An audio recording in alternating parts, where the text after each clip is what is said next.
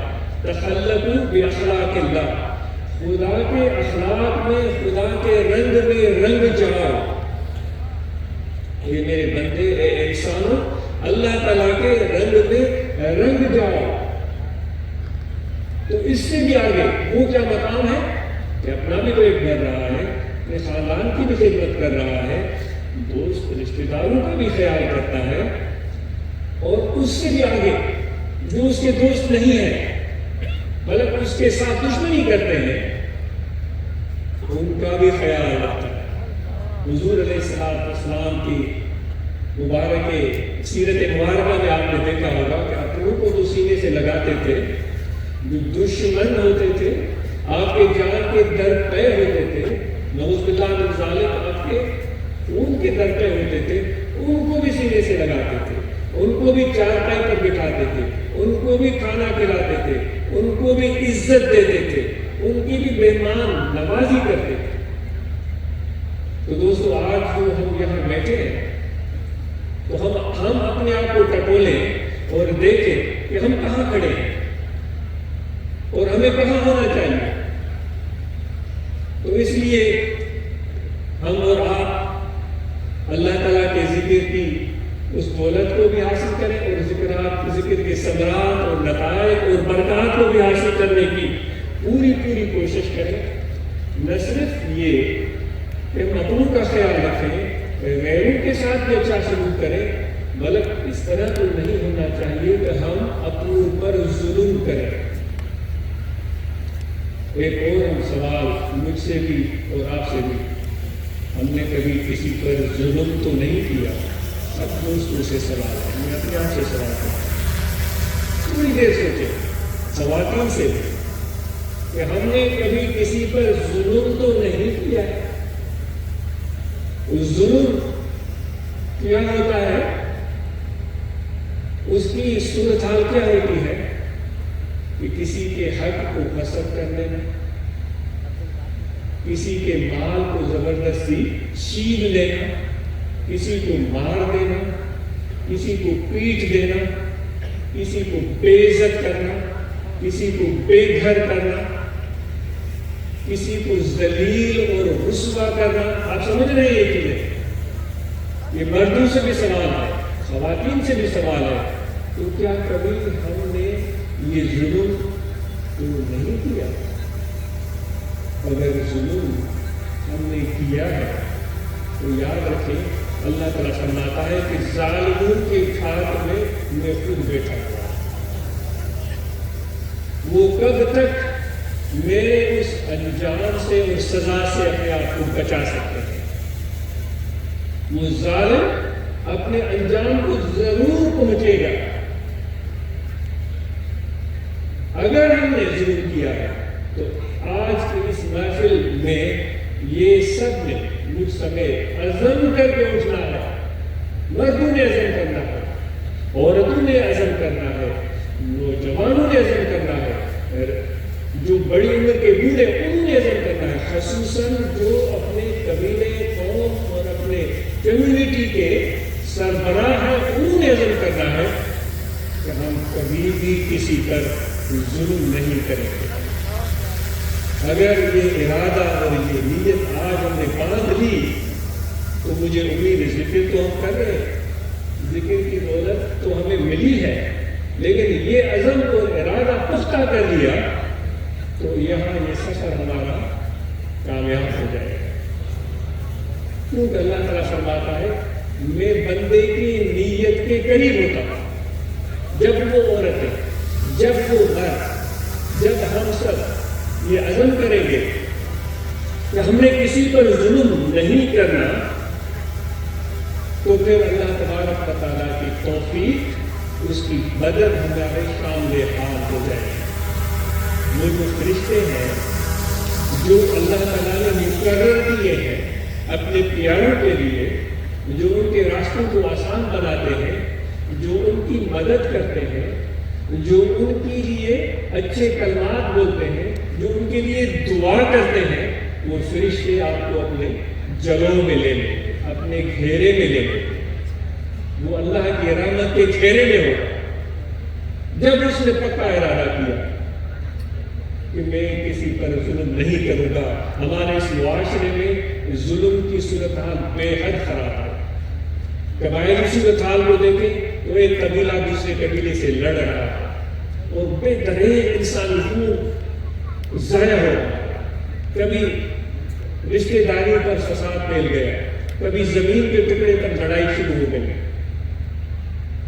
کبھی کسی معمولی وجہ سے کوئی جانور کسی کی کھیت میں گھس گیا، اس پر لڑائی شروع ہو گئی اور پھر وہ سینکڑوں لوگ اس میں ملوث ہو گئے اور پھر وہاں سے قتل و غارت کرنی شروع۔ آج میرے ذکر والے بھائیوں، میرے دوستوں، ہم وہ لوگ ہیں جو اپنے آپ کو ذکر والا بولتے ہیں، ہم نقش بندی ہیں، ہم محمدی ہیں، ہم حضور علیہ السلام کے ساتھ محبت اور ادب کا رشتہ رکھتے ہیں۔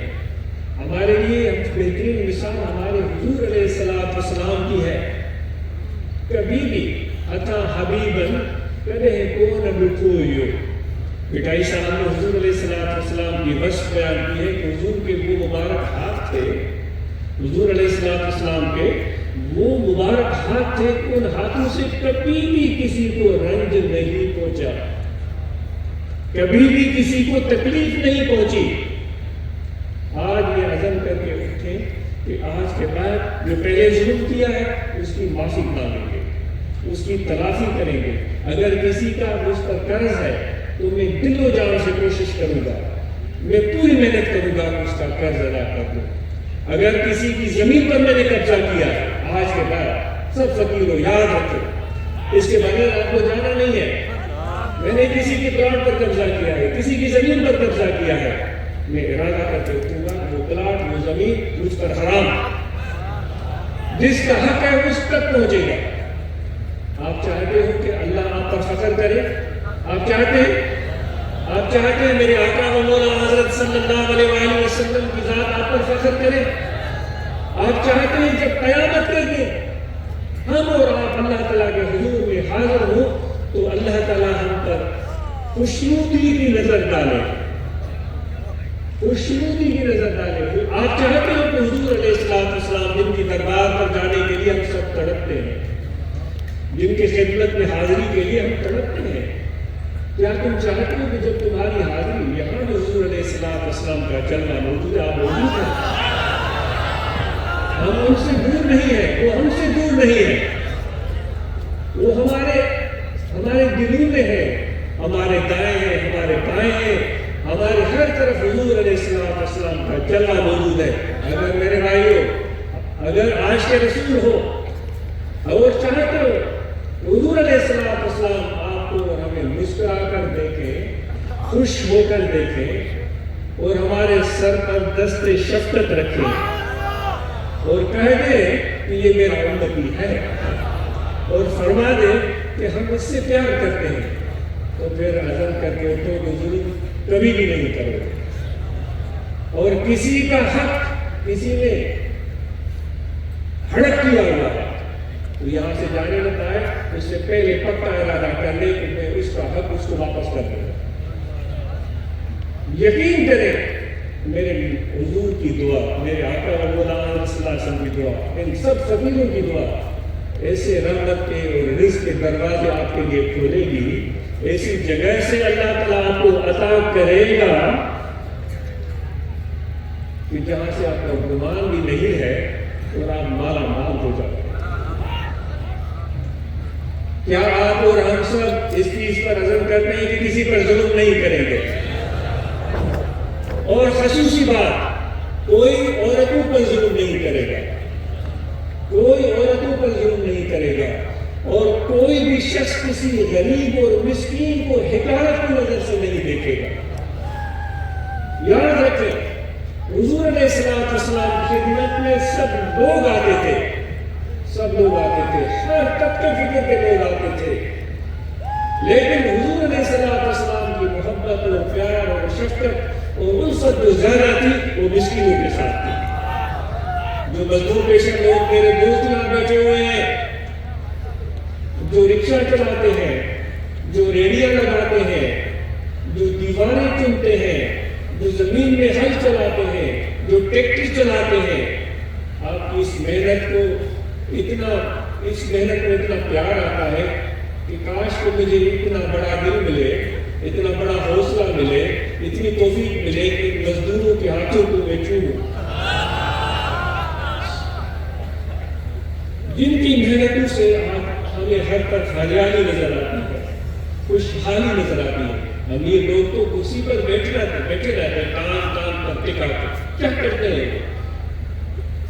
وہ صرف زبان خرچ کرتے ہیں۔ تو جو بھی یہ کام کرنے والے میرے دوست ہیں، مجھے آج آپ سے میرا دل آپ سے پیار کرتا ہے،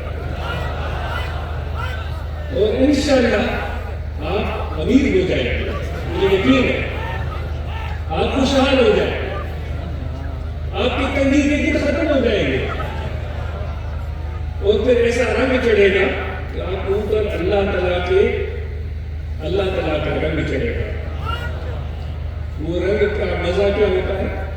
اس رنگ کا مزہ یہ ہوتا ہے کہ باہر سے اسٹیٹ لوگ کہیں گے سبحان اللہ، اتنا بڑا امیر۔ اللہ تعالیٰ کے رنگ کا کی معنی کو آپ سمجھنے کی کوشش کریں۔ وہ ایسا رنگ ہوگا، لباس بھی ہو سکتا ہے، پگڑی بھی ہو سکتی ہے، کوئی چوبا بھی ہو سکتا ہے، کوئی اوور کوٹ بھی ہو سکتا ہے، کوئی قیمتی کپڑا بھی ہو سکتا ہے۔ وہ ایسا رنگ اس پر چڑھے گا کہ جو امیر لوگ ہیں وہ کچھ بدلتا ہوگا، صبح یہ کیا کایا پلٹ ہوگا۔ یقین کریں، مجھے تو یقین ہے آپ سب امیر بنیں گے، اور خدا کے رنگ کا اثر دیکھیں، لیکن ان کا دل جو ہے وہ مسکین ہوگا، ان کے دل میں نرمی ہوگی، ان کے دل میں محبت ہوگی، ان کے دل میں احساس اور درد ہوگا، اوروں کے لیے فکر ہوگی، وہ کسی کے پریشان ہونے پر مترب جائے اور بے اختیار ان کی مدد کے لیے ان کے ہاتھ بڑھیں گے۔ یہ میرے نبی علیہ السلام کا کام تھا، یہ میرے نبی علیہ السلام کا کام تھا۔ تو آپ جتنے بھی آج ہمارے بھائی یہاں پہنچے ہیں، جو دہاڑی دار، مزدور پیشہ، کام کرنے والے، آپ کا فخر ہے، آپ سے بہت محبت ہے۔ مجھے آپ اپنی دوستی میں قبول کرتے ہیں،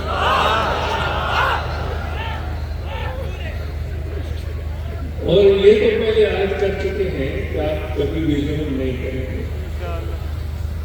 کبھی کسی مجبور لاچار پر ظلم نہیں کریں گے، کبھی کسی عورت پر ظلم نہیں کریں گے۔ ہم پہلے ہی عزم کر چکے ہیں کہ بیٹے کو بھی پڑھائیں گے اور بیٹے کو بھی پڑھائیں گے، اور پھر یہ بھی ہم عزم کر چکے ہیں کہ جو سفر کریں گے، کہیں جائیں گے، جو کچھ ہمارے دائیں ہو رہا ہے، بائیں رہا، آنکھیں کھلی رکھیں گے اور باہوش رہیں گے۔ سلسلہ نقشبندیہ کے 7 اصول ہیں، ان میں ایک اصول ہوش در در، جو سانس لے، جو سانس باہر آئے، ہوش و حواس میں آئے، وہ دنیا کے نشے میں نہ ہو، وہ عیش و آرام کے نشے میں نہ ہو، وہ تکبر کے نشے میں نہ ہو، ذات پات قوم قبیلے کے نشے میں نہ ہو، وہ ایک انسان ہو جس کو اس کی ماں نے پیدا کیا ہے۔ ہم سب انسانوں کو ہماری ماں نے پیدا کیا ہے۔ کوئی بھی کتنا امیر ہو، کوئی آسمان سے نہیں تکتا۔ ہم پہلے آسمان سے آئے ہیں تو دنیا دار ہے تو وہ ساتھی آسمان سے آیا ہوگا، ہرگز نہیں۔ ہم سب کو ہماری ماں نے پیدا کیا ہے، اور ہم سب خدا کی نظر میں برابر میرے نبی فرماتے ہیں کسی عربی کو اجمی پر فضیلت نہیں ہے، کسی گورے کو کالے پر، کسی کالے کو گورے پر فضیلت نہیں ہے۔ اللہ تعالیٰ کی نظر میں آپ سب برابر ہیں۔ محنت کریں، معاش کو مضبوط بنائیں، جو دہاڑیدار ہیں، جو مزدور پیشہ ہیں، خوب محنت کریں اور آئندہ آئے تو آپ فخر سے بتائیں کہ الحمدللہ اللہ تعالیٰ نے رزق کی دروازے کھول دیے۔ پہلے میں رکشہ چلاتا تھا، اب میرے پاس کار ہے۔ میری دعا ہے کار پہ اللہ تعالیٰ کو ہوائی جہاز دے۔ اب ہوائی جہازوں میں چڑھ کر سفر کی بات سے ہم نے شروعات کی تھی کہ سفر آپ سب نے کرنا ہے۔ آپ نے پہلے بھی سفر کیے ہوں گے، اس سفر کے بارے میں آپ سے سوال ہوا تھا کہ وہاں کوئی یادگار واقعہ ہے؟ پھر مثال کے طور پر آپ نے بتایا ایک شخص نے سفر کیا، اندھو نے بھی سفر کیا، اس سفر میں انہوں نے جو کچھ دیکھا پھر ان کو اس پر کس طرح غور کیا وہ بھی چیز بتائی گئی۔ آج کے بعد آپ سب نے سفر کرنا ہے کیونکہ یہ سنت رسول ہے اور اللہ تعالیٰ کا حکم ہے، اور وہ اس طرح سفر کرنا ہے دیکھنا ہے جو بھی چاروں طرف ہو رہا ہے۔ بے خبری والا سفر نہیں چاہیے، نشے والا سفر نہیں چاہیے۔ نقش بندی ہم ہوش دردم، ہر سانس ہوش میں ہو، کوئی تکلیف میں ہے اس کو پانی چاہیے تو اس کو پانی پیش کرے، یہ ہوش دردم۔ کوئی بھوکا ہے اس کو کھانا پیش کرے، آرام کیجیے، کس کو چادر چاہیے چادر پیش کرے۔ کوئی تھکا ہوا ہے، بڑی مدہ ہے اور وہ تھکان محسوس کر رہا ہے تو اس کو دبائیں کہ اس کی تھکان دور ہو۔ کچھ بھی نہیں کر سکتے تو نیچے بول دیں، تو نیچے بول دیں کہ ماشاءاللہ کتنے خوبصورت لگ رہے ہیں آپ، یہ جو نیچے بول جادو اثر کریں گے تو بوڑھا بھی جمع ہو جائے گا۔ تو یہ میرے نبی علیہ السلام کی تعلیم ہے۔ اللہ تعالیٰ فرماتا ہے میرے نبی کو اسوہ حسنہ کو اختیار کریں، اور یہ حضور علیہ السلام کا پیارا طریقہ۔ تو آخر میں طریقے ذکر عرض کرتے ہیں، یہاں دل ہے، دل میں توجہ رکھیں۔ خواتین سے بھی گزارش ہے، پھر یہ دوبارہ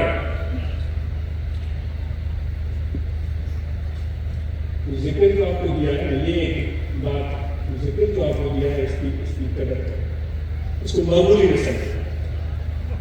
یہ ذکر نہیں ہے، یہ ہمارے مشائخ نے ذکر دے کر آپ کو تخت پر بٹھا دیا۔ یقین کریں جو ذکر کی دولت ملی ہے، ایسے سمجھے سلیمان علیہ السلام کے تخت پر بیٹھ گئے ہیں۔ ان کی تو بڑی عظمت، وہ اللہ کے پیارے پیغمبر، تو وہ تخت پر جب بیٹھے تو کیا ہوتا ہے؟ تخت پر بیٹھ گئے تو ادھر سے لوگ انسان آ رہے ہیں، ادھر سے پرندے آ رہے ہیں، ادھر سے جانور آ رہے ہیں، ادھر سے درندے آ رہے ہیں۔ وہ سب سلیمان علیہ السلام کی طرف دیکھتے کہ ہمارے لیے کیا حکم ہے۔ تخت پر بیٹھ گئے ہیں لیکن نیت ٹھیک کریں، اللہ تعالیٰ کا ذکر کریں، دیکھیں پھر دنیا ساری کی ساری آپ کی نظر میں کیسے مشہور ہو جاتی ہے۔ یہ حروف سیکھنا پڑے گا، یہ باتوں سے، یہ وائزوں سے کام نہیں ہوتا۔ مجھے بحث کرتے ہوئے شرمندگی ہو رہی ہے، آج اس کو اللہ توفیق دے، کاش کہ میری زبان بند ہو جائے، میں بولوں ہی نہیں۔ یہ باتوں کی ضرورت ہی نہ رہے، لیکن یہ ایک ہمارا کلچر بن گیا ہے جس کے ساتھ ہم چل رہے ہیں۔ مجھے آج اس کو یقین ہے آگے چل کر یہ کلچر تبدیل ہوگا۔ اس طرح لیکچر، اس طرح تقریریں، زوردار بیان، ان کی آپ کو ضرورت ہی محسوس نہیں ہے۔ بس یار کے سینے سے لگیں گے، ہاتھ بنائیں گے، کام ہو جائے گا۔ کہاں کا باعث، کہاں کی تقریر، ایک نظر کا اشارہ ہوگا، دل کے دروازہ کھل جائے گا۔ تو تقریر، باعث، لیکچر کی ضرورت ہی نہیں رہے گی۔ آپ اور ہم نے مل کر یہ تجربہ بھی کرنا۔ یہ وہ علم ہے کہ جو بغیر کتابوں کے، بغیر مدرسوں کے، بغیر عالموں کے ملتا ہے، لیکن خوش قسمت لوگوں کو ملتا ہے، بخت والوں کو ملتا ہے۔ آپ کو، ہم سب کو موقع ہے، ٹائم ہے، موقع ہے۔ اب دیکھیں کہ وہ کس کا حوصلہ کتنا بڑا ہے، کس کا صبر کتنا بڑا ہے، کیا وہ اس چیز کو سمجھ پاتا ہے یا وہ لکیر کا فقیر ہی بنے رہنا چاہتا ہے، وہ لکیر کے پیچھے ہی چلنا ہے۔ تو امید ہے کہ آپ ذکر کریں گے، یہ دل ہے، اس دل میں توجہ رکھیں، کھڑے بیٹھے لیٹے سوئے جاگے وضو ہو یا نہ ہو، سانس آتا جاتا رہے، توجہ دل میں رہے۔